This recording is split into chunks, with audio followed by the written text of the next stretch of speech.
avant de commencer cette super édition de Cosmonews, nous rappelons l'émission de dimanche. Trouvons Fermi le protocole. Une grande émission où on va tracer tout le protocole, toutes les cartes et toutes les méthodes nécessaires pour trouver les aliens. On va vraiment établir un protocole. Donc soyez là dimanche 5 octobre de 14h à 18h en live sur Twitch.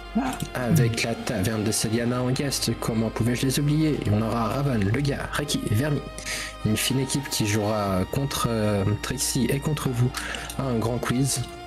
Il y aura 2 perdants pour le quiz, donc un seul gagnant, que ce soit le chat ou Trixie ou la taverne. Les 2 autres n'auront qu'à pleurer sur la défaite. Et sinon, pour notre émission du jour de la semaine du 24 septembre au 1er octobre, accrochez-vous à harnais, on check la santé des astronautes, on révise Artemis 2 avant la grande boucle lunaire, on surprend un atelier qui fabrique des lunes, on découvre qu'une vague traverse la Voie lactée, on regarde un petit astéroïde nous saluer de loin, on danse sous une tempête géomagnétique, on salue la fin d'une génération de Starship, on salue une poignée de main entre Europe et Corée, et on sort le planétarium de poche pour le ciel d'octobre. On commence petit comme un nerf optique et on finit grand comme une galaxie, café spatial en main, go! On commence par un check-up de santé. Dans l'espace, le corps change de règle, les fluides montent vers la tête, les muscles s'endorment un peu, les os se déminéralisent. D'où les séances régulières d'examen cardio-respiratoire, de suivi musculaire et surtout ophtalmo.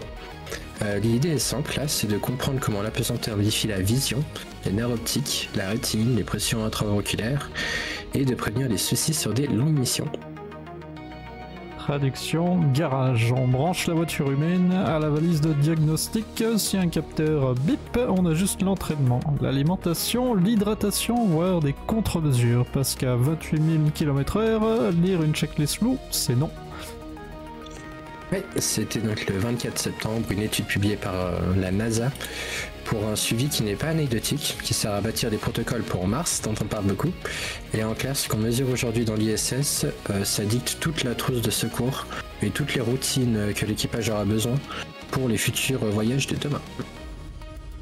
Et bonus pédagogique, tout ce qu'on apprend sur la vision en microgravité rejaillit sur la médecine terrestre. Glaucome, perfusion rétinienne, récupération visuelle. L'orbite, c'est un labo pour les terriens.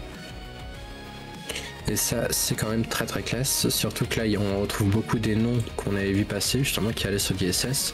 Yui, Sergei Rissov, Oleg Platonov, qui était avec Roscosmos. Et tout ce beau monde a des grands rêves comme la NASA avec Artemis 2. Artemis 2, c'est la répétition générale. Équipage, capsule, procédure, on s'entraîne à tout. Arrimage, communication lointaine, gestion de cabine, sécurité. Le vol ne se posera pas sur la Lune, mais fera une grande boucle autour d'elle pour valider le système habilité. Et l'objectif stratégique de tout ça, c'est de réduire l'inconnu. Du coup, plus on en connaît, plus on passe au feu en simulation, moins on découvre de surprises en vraie vie. On peaufine la navigation, on teste comment c'est la vie à bord des vaisseaux, l'alimentation, le sommeil, l'hygiène, l'énergie. On cadre toute la chorégraphie de l'équipage. C'est aussi un jalon psychologique, 50 ans que personne n'a volé aussi loin. Artemis 2 pose la rampe pour la suite. Dès que ça marche, on parle Boots on the Moon. Pour en revenir à notre sujet, quand on y sera, l'entraînement qu'ils font aujourd'hui, ça fera une grande différence entre qu'est-ce qu'un joli vol et une mission qui est robuste et réussie. Donc Artemis 2, c'est la ceinture sombre de la répétition. Et quand on peut voir, il nous donne tout le plan de ce qui est prévu, tous les vols, et il s'entraîne pour pouvoir faire un sans faute. Il y a la date, on demande.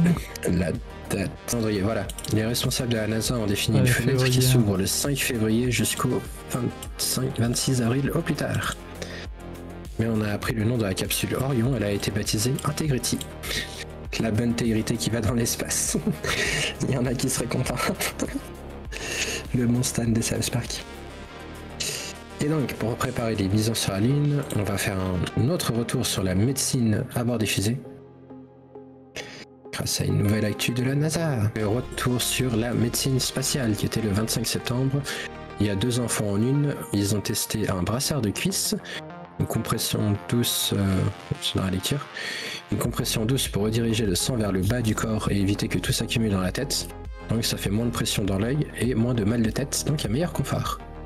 Ensuite, un rehaussement d'orbite planifié de la station a été annulé. Pas dramatique, l'ISS a de la marge et d'autres fenêtres de manœuvre. On préfère ne pas forcer si les paramètres ne sont pas optimaux. Donc le message clé sur l'humain, comme sur la station, c'est de privilégier le contrôle fin. On ne subit pas l'orbite, on l'ajuste. Et on n'attend pas les symptômes pour agir, on prévient et on préserve. En un mot, confort, contrôle, orbite maîtrisée. Bon, ça fait un peu plus d'un, mais c'est pas grave. Il y avait vu que du feu. Et après la médecine, on retourne voir nos amis satellites, les télescopes, nos yeux dans l'espace. Le web qui surprend. Fabrique à la Lune. Le 29 septembre, le télescope James Webb a observé un disque de gaz et de poussière tout autour d'une planète géante très jeune. Ce genre de disque, on l'appelle disque circumplanétaire. C'est littéralement l'atelier où peuvent naître des lunes. Et pourquoi c'est fort? Parce qu'on ne se contente pas juste d'une photo, on analyse les grains de poussière, la température et toutes les molécules présentes, et on compare avec l'environnement de l'étoile. Résultat, ce disque-là a une signature chimique qui colle bien avec la naissance de satellites naturels. Imaginez Jupiter il y a des milliards d'années avec une mini-nébuleuse locale qui se condense en Europe, Ganymède, Io, Callisto. On a sous les yeux une version work in progress de ce scénario. Les braves lunes de Saturne et de Jupiter, apprenez-les bien. En bonus, ces mesures servent de référence pour des futures missions qui iront flairer les lunes glacées de notre système solaire. La cuisine cosmique a des recettes et Webb commence à faire le livre. C'est-à-dire que grâce à James Webb, on peut voir des lunes qui sont littéralement en train d'être créées. Donc on peut assister à une usine de lunes qu'on ira peut-être explorer plus tard après celle de Jupiter. Et en parlant de mauvaises choses, d'astéroïdes et de lunes, il y a justement un astéroïde qui débarque, ou plutôt qui a débarqué pour nous faire coucou. Donc c'était le 29 septembre qu'il est passé, mis à jour le 30 septembre et le 1er octobre. Merci d'ailleurs à notre chroniqueur Tanaouche qui m'avait envoyé ça en live. Donc un caillou d'environ une quinzaine de mètres qui a croisé la Terre à plusieurs distances lunaires. C'est assez proche dans le jardin cosmique, mais hors risque pour nous. C'était l'astéroïde SA3, qui était un suivi assuré avec les paramètres affinés et une routine de surveillance en soi pour la NASA. Ce qui compte, c'est l'exercice. Détection, estimation de taille et de vitesse, calcul de trajectoire et communication claire au public. À force d'entraînement, la chaîne d'alerte s'endurcit. C'est comme un exercice d'incendie pour un caillou céleste. Et pour rappel, la majorité de ces passages restent inoffensifs. C'est plusieurs distances Terre-Lune. On surveille beaucoup, on intervient peu. C'est exactement comme il faut. On se prépare pour le jour où on doit intervenir. Comme grâce à un autre de nos télescopes qui s'appelle Gaïa et qui découvre des galaxies.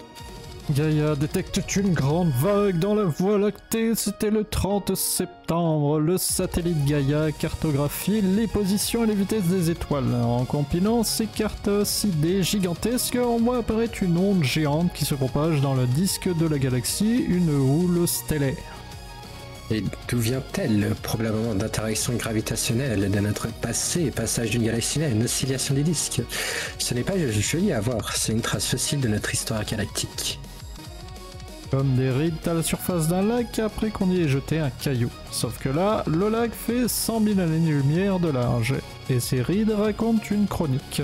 Quand, comment, avec quoi on a été bousculé. Plus Gaïa rassemble de données, plus notre atlas de la Voie lactée devient un film. Pas juste une photo, mais un film qui a du rythme, dont on peut percevoir les mouvements. Gaïa, dont on le rappelle, c'est un satellite qui a pour objectif de photographier la Voie lactée.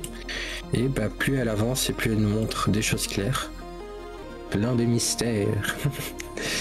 Comme l'a été le soleil pendant longtemps. Et aujourd'hui, on comprend mieux ce qui nous arrive. Et ça nous amène à notre 7e actu. Dans nos campagnes.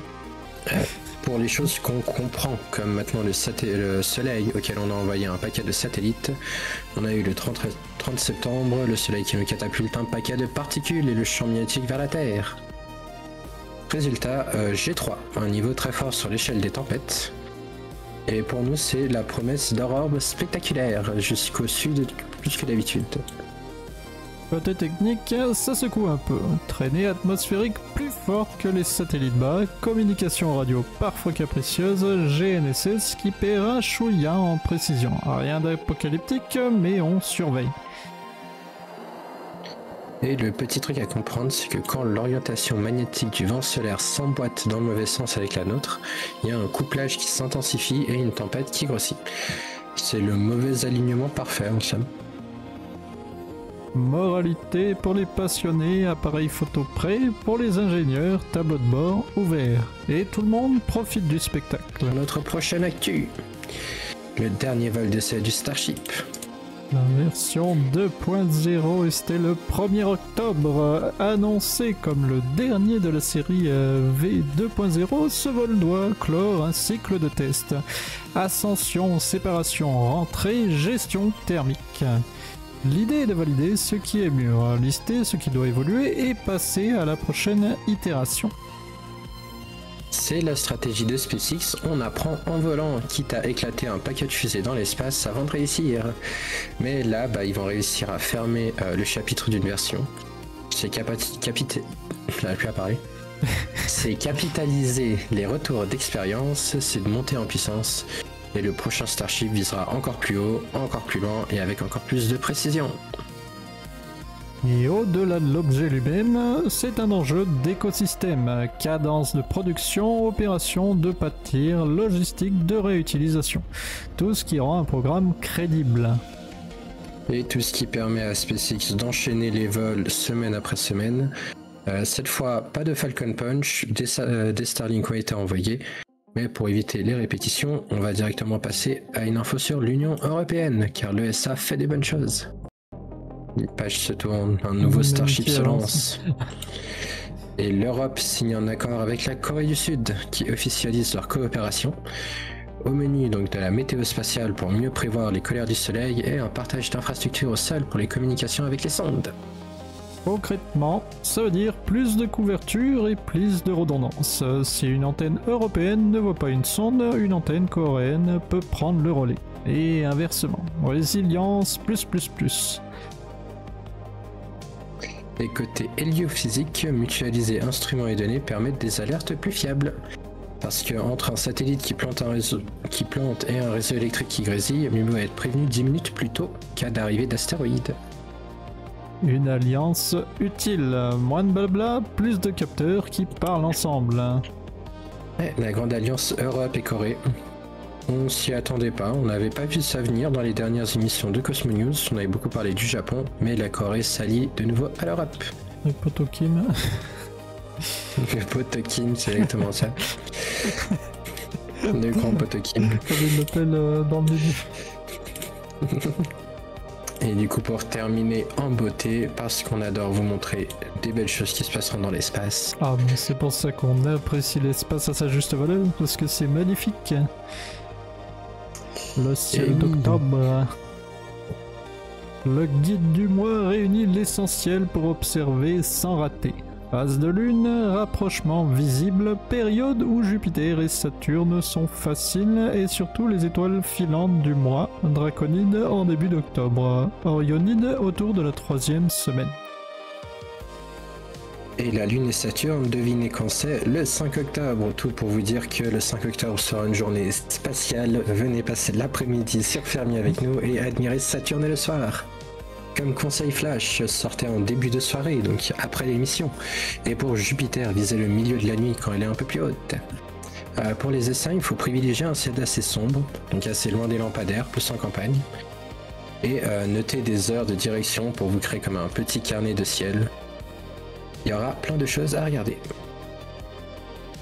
Et si vous creusez une aurore, ne zoomez pas. Cadre est large, l'aurore, ça danse. Laissez-la respirer dans l'image. Et je suis d'accord sur le fait de l'espace. Oui. Et le 7 octobre, vous aurez la super lune. Donc on la verra toute claire, toute belle, toute brillante. On vous mettra le lien de tout ça là en description.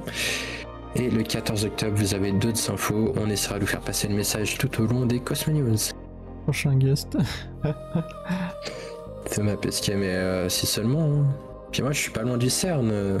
Si on arrive à. Enfin, si on fait évoluer l'émission, qu'on a vous, nos chers T-Rex fidèles, plus plein de T-Rex bien dans l'espace, on pourra faire des trucs de dingue. Je pourrais vous emmener au CERN pour qu'on parle directement aux astronautes et aux trucs qui font. Comme Naruto et hop, on pourra rentrer au CERN.